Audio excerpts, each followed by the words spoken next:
ইসলামের কেন্দ্রীয় আমির, নতুন বাংলাদেশ গড়ার স্বপ্নদ্রষ্টা, কোলাউড়ার কৃতি সন্তান জননেতা ডাক্তার শফিকুর রহমান, জননেতা ডাক্তার শফিকুর রহমান।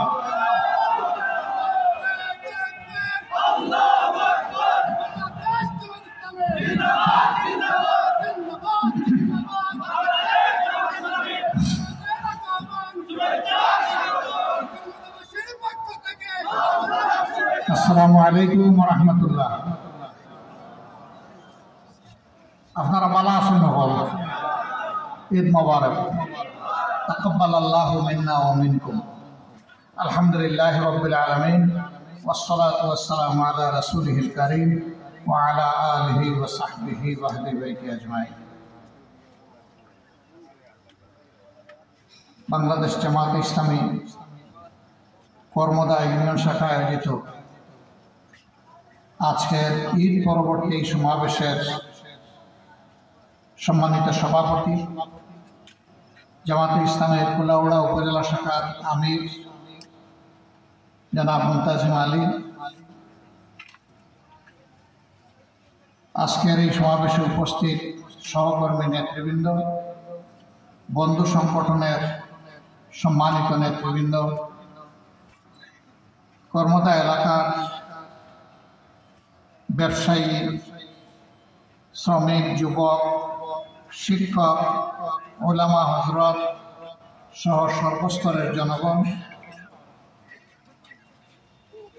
এবং আজকের এই সমাবেশ খাবার করতে উপস্থিত গণমাধ্যমের সম্মানিত বন্ধুগণ, আল্লাহ তাবারক ওয়া তাআলার শুকরিয়া। আলহামদুলিল্লাহ, বাংলাদেশের মানুষ এখন মুক্ত বাতাসে উন্মুক্ত আকাশের নিচে চলাফেরা করতে পারে। 15.5 বছর 32টা ঈদ গিয়েছে। ঈদে জনগণ স্বাচ্ছন্দ্যে ঈদ পালন করতে পারে নাই। 24 আগস্টের 5 তারিখ পরিবর্তন হলো। পুরা মাস জুড়ে যেখানে ঈদের সালাম দিই বলে ঈদ মোবারক। আমি জিজ্ঞেস করি, সালামের জবাব দেওয়ার পরে, ভাই বুঝলাম সালাম দিলেন, তো আজকে ঈদ মোবারক মানে? কয় 15.5 বছর ঈদ উদযাপন করতে পারি নাই, মনের এই কষ্ট আজকে প্রকাশ করলাম আল্লাহর সন্তুষ্টির মাধ্যমে, ঈদ মোবারক। কেন এই অবস্থা হয়েছে? ছোট্ট একটা দেশ, বিপুল সংখ্যক মানুষ মিলেমিশে বিভিন্ন ধর্ম